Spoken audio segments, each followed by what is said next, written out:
Hagia Sophia, one of the most glorious monuments of human history.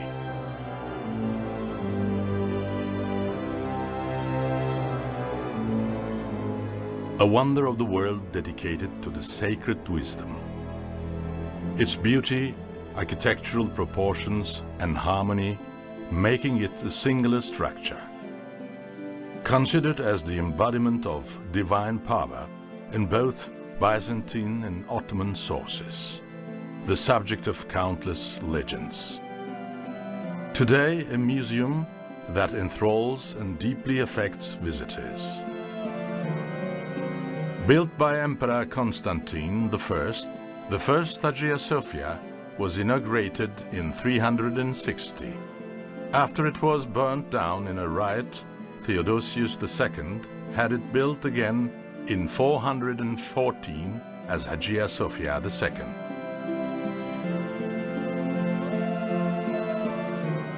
This church was also burned to ashes during the Nika riots in 532. The marble construction elements and lamp reliefs representing the 12 apostles, which were discovered during the excavations in the church's west wing, are remnants of Hagia Sophia II. The magnificent structure standing today was commissioned by Emperor Justinian to two architects from Western Anatolia, Anthemius of Tralles and Isidore of Miletus. The construction of Hagia Sophia was completed in 5 years by 10,000 workers who were directed by 1,000 masons. Inaugurating the church on the 27th of December in the year of 537, Justinian becomes swept off his feet by the magnificence of the church. Waving his arms, he runs towards the dome. "O Solomon, I have surpassed you," he says.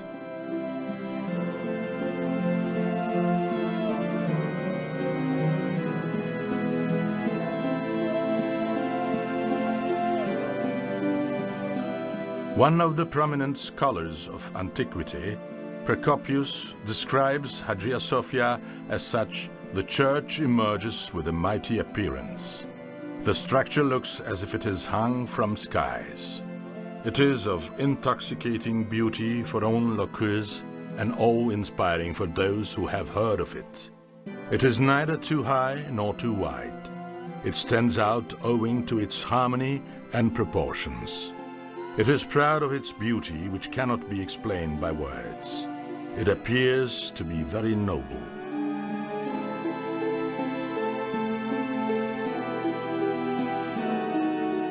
Unfortunately, this noble structure's dome collapses 21 years later. The sudden Justinian grieves his loss and refuses to wear his imperial crown for 30 days. He assigns Master Isidore's nephew, young Isidore, to rebuild the dome. The young master solves the problem by escalating the dome by 7 meters with the support of 40 ribs and 40 windows. Constructed of light bricks, the interior of the main dome is decorated with mosaics. Until that time, the curved triangular pendentive was not commonly used in architecture. However, this particular dome assumes an important milestone in the transition from square to curved domes. The pool of light entering the windows does not only brighten the interior of the dome, but also lights the entire structure.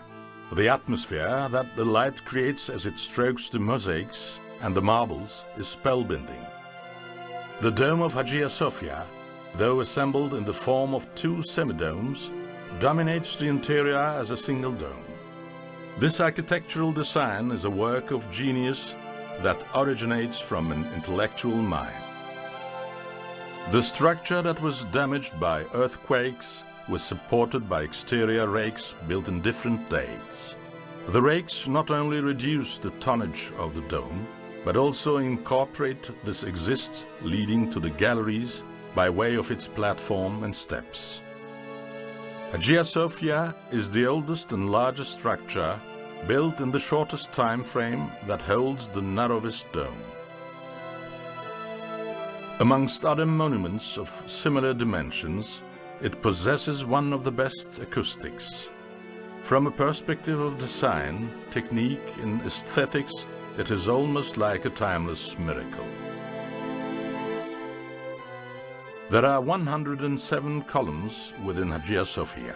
Made of pink and green marbles, these colossal columns have been assembled from antique cities of the empire's various regions, such as the Temple of Jupiter in Baalbek, Heliopolis, Ephesus, and Athens. The headstones decorating the columns are masterpieces of sculpture. The fine craftsmanship of the carvings on the marbles of Hagia Sophia is a significant feature of Byzantine art.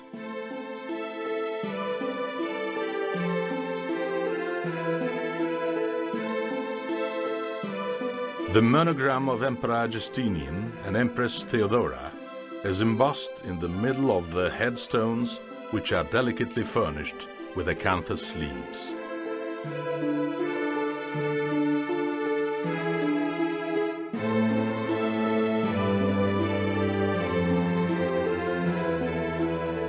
Throughout centuries, Hagia Sophia has been the subject of various legends. One day, when Emperor Justinian suffers an intense headache, he rests his head on the cold surface of this column and is healed immediately. After that day, visitors have always visited this column, and its fame travels beyond borders. Hagia Sophia's marble-covered walls is specific to Roman tradition. The precious stones used on the walls and ground of the structure are assembled in aesthetic harmony by way of their different colors, kinds, and embossments. The brown, yellow, green, and pink-shaded onyx marbles, which are constructed as laminations on the walls, form an awe-inspiring composition. A large part of the marbles have been brought in from Western Anatolia, the island of Marmara, Egypt, Africa, and Greece. These marbles that differ amongst each other by color and kind have been framed separately. The crucifix of Calvaria, which symbolizes Christian mythology, is in the inner side of the imperial gate and was constructed with the application of the inlaying technique using different stones. In the space of the dome, hoisted by 4 columns and with a backdrop of pigeons, the place where Christ was crucified, the Golgotha hilltop, is illustrated. The dolphin and the temple symbols represent Poseidon, the god of the sea. The fact that these elements, which symbolize a pagan god, are located within Hagia Sophia indicate that the Christian Byzantine priests were heavily influenced by Greek culture. The inner narthex, which is one of the most marvelous sections of the Hagia Sophia, is besieging in its magnificence. This area, reserved only for the emperor during religious ceremonies, is well conserved. It creates the feeling of an intimate space through its mosaic wall, marble-sheeted walls, and large doors. The ceiling and the upper walls are covered with gold mosaics furnished in geometric floral patterns of the Justinian period.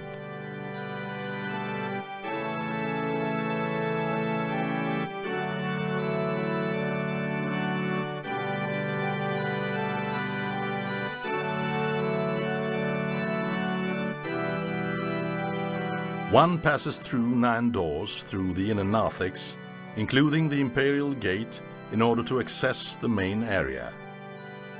In the middle of the bronze cornice on top of the imperial gate lies a relief of religious context.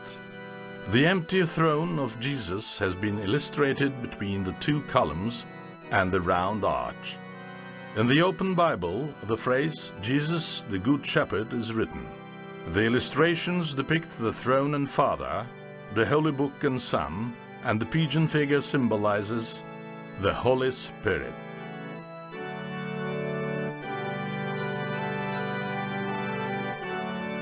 The mosaic on top of the gate depicts Emperor Leo IV bowing down before Jesus. The words, "Peace be with you, I am the light of the world," are written in the open book held by Jesus. This mosaic is surrounded by two circular medallions. One is his mother Mary, and the other Archangel Gabriel. The mosaic depicting Mary and baby Jesus, which is placed on the tympanum that connects the entrance hall used for imperial ceremonies to the inner narthex, is considered to be one of the masterpieces of Byzantine art. Depicted on the left side of the mosaic, Justinian I is presenting the model of Hagia Sophia to Jesus, and on the right side, Constantine is presenting to him the model of the capital of East Roman Empire. The mosaic emphasizes the inseparable link between the founder of New Rome and Hagia Sophia, along with the power and continuity of the empire.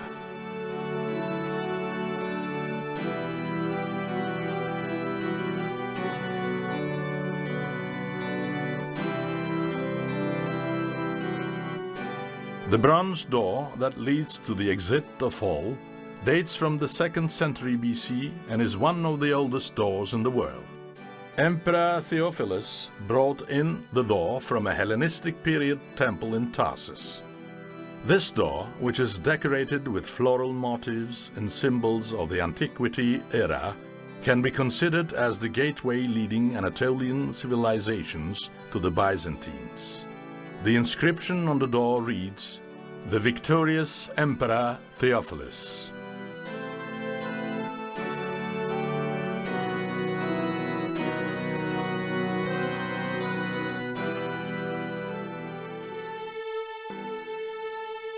The circular triangle that the dome rests on is decorated with 4 angel figures known as seraphim. These angels who were seen by Jesus have 6 wings. 2 of the wings are used for flying, and the rest to cover their faces and feet. According to Christian theology, these angels are the guardians of heaven who protect the throne of Jesus.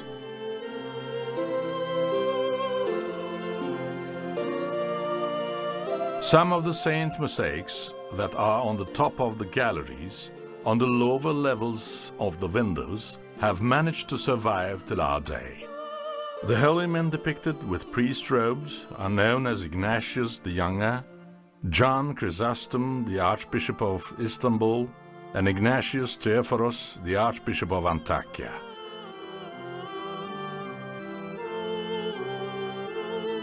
The mosaic depicting Virgin and Child Jesus, which is located on the semi-dome on the apse in the east corner, is spellbinding. In this mosaic that dominates the main space, Mary, dressed in navy color, is sitting on her throne, which is placed on top of a golden floor. The elegance of the mother-son relationship reflects the greatness of medieval Christian and Byzantine art. The Western Gallery, which was allocated to the Empress and court ladies of the Byzantine era, emerges as an authentic ceremonial lodge with its luminosity and warm atmosphere. Though the door leading to the South Gallery appears to be made out of wood, it is in fact made of marble. Due to the key reliefs, the door was named by the public as the Door of Heaven and Hell.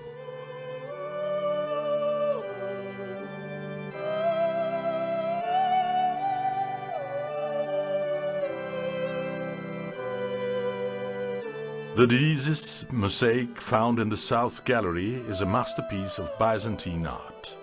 It depicts Mother Mary and John the Baptist crying to Jesus for mercy for the salvation of humanity. Jesus displays a surprisingly different style and execution, which makes it the last example of its kind in Byzantine art during the Renaissance.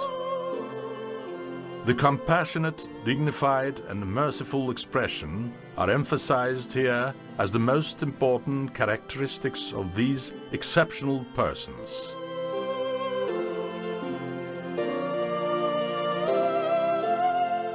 The southern gallery is furnished with mosaics depicting the scenes of forgiveness of the emperors. Jesus is between Emperor Constantine IX and Empress Zoe. Both of them are depicted in ceremonial costumes in the mosaics. The emperor carries a purse, and the empress is holding a scroll.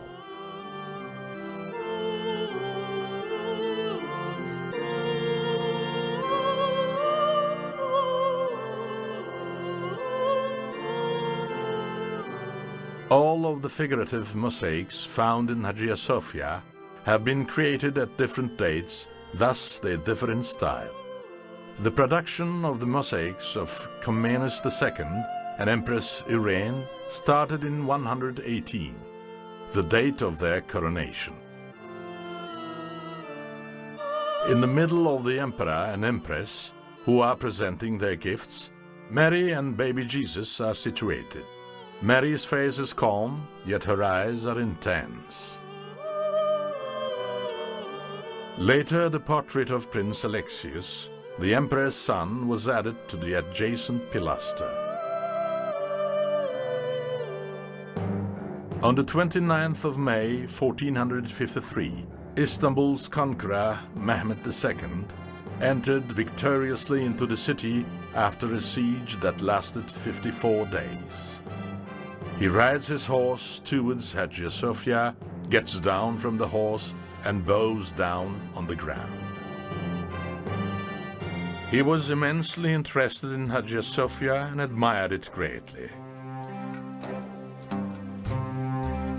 After he founded the Grand Bazaar as the imperial market, he bequeathed it to Hagia Sophia.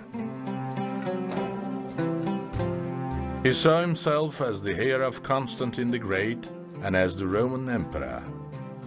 Fatih, faithful to tradition, transformed the great church of Hagia Sophia into a mosque. He guaranteed to right the religious freedom.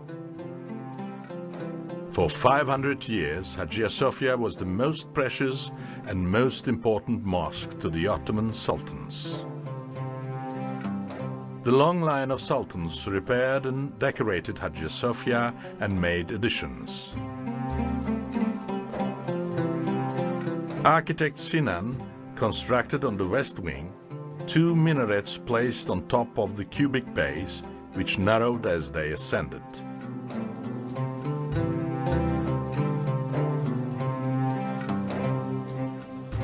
Thus, Hagia Sophia holds 4 minarets, including the Fatih and Bayezid II minarets. The Islamic elements added to Hagia Sophia after it was converted into a mosque show different styles due to different periods of their additions.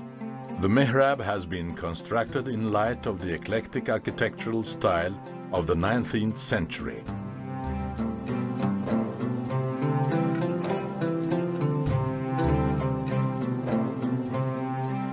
The plastered windows on top of the mihrab were renewed during the large-scale renovation ordered by Abdülmecid. The pulpit is one of the finest examples of 16th century Turkish marble workmanship. Both sides of the pulpit are embroidered with octagonal stars that have rosettes in the middle.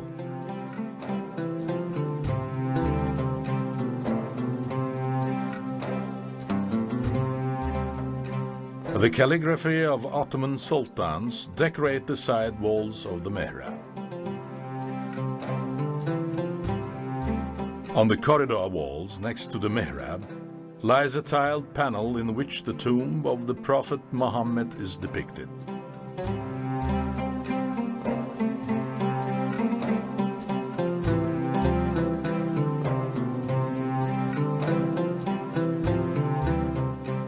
The marble loggia and the elegant oration dais, which Sultan Murad III had built, reveals how different cultures were transformed into masterpieces of art within the Hagia Sophia. The two cubes constructed from the same piece of marble belonging to the Hellenistic period were brought in from Pergamon by Murad III so that it could be utilized as the interior mosque water tank.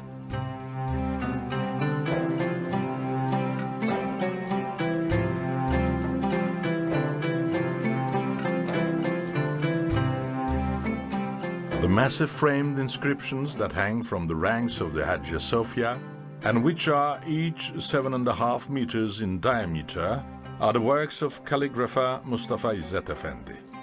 They are comprised of the names of Allah, Muhammad, the four caliphs, and the Prophet's grandsons Hassan and Hussein, who became martyrs. Harmonious with the proportions of Hagia Sophia's inner space, they are still the largest examples of their kind. The line of inscription, Allah is the light of the heavens and the earth, that is placed in the center of the dome, is the work of the same calligrapher. Though there isn't accurate information on the first Sultan's Lodge built in Hagia Sophia, it is known that this structure, decorated with 16th century tiles, was later removed. The Sultan's Lodge, that has survived till today, was built by the Italian architect Fossati, who was commissioned by Abdul Mejid. Constructed in the Byzantine style, it is covered with a wooden frame.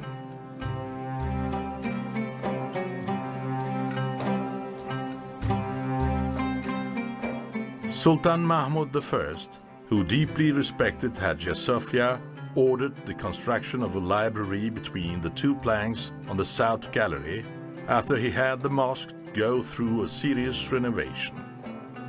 At the front gallery, the bronze grid, constructed with meticulous workmanship, divides the library from the main area.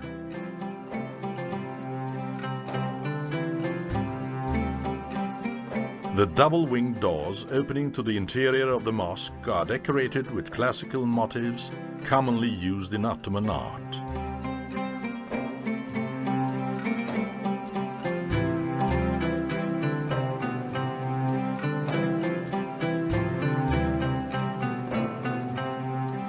Mahmud I orders the construction of a social complex around the Hagia Sophia.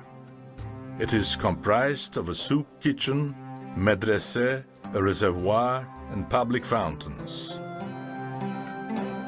The soup kitchen, which was used daily for distributing food to the poor during the Ottoman era, covers the entirety of the north wall. The entrance door of the soup kitchen attracts attention with its wide eaves and is one of the first examples of Ottoman architecture influenced by the West. The medrese, located on the front courtyard, is a small and elegant structure finally composed of rows of stone and bricks. The water tank's grid, which decorates the courtyard in an awe-inspiring way, signifies the architectural milestone that Turkish Baroque had then reached via the wide eaves and brilliant design. The Garden of Hagia Sophia hosts the largest and most crowded tomb of the Ottoman dynasty. Sultan Selim II, Murad III, Mehmed I, Mustafa and Ibrahim, their wives, grandchildren, and many princes and princesses have been buried in Hagia Sophia.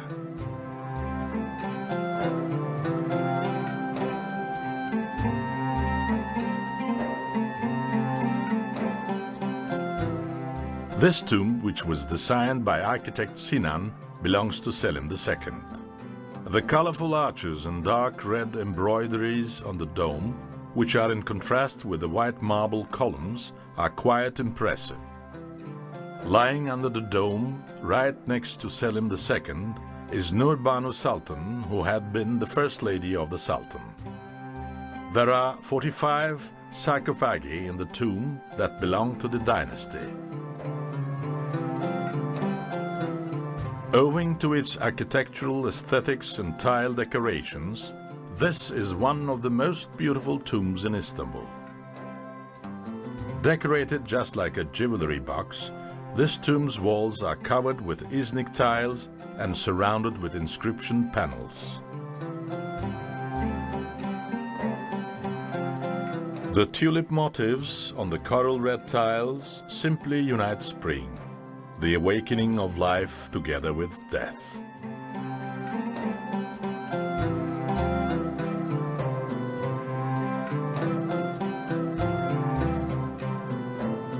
For 916 years, this monument has been the center of the Byzantine Empire and the Orthodox world. And for 418 years, it has been the temple of worship for the Islamic world and the Ottoman Empire. Hagia Sophia. For centuries, Hagia Sophia has inspired people and continues to present the legend of the sacred wisdom.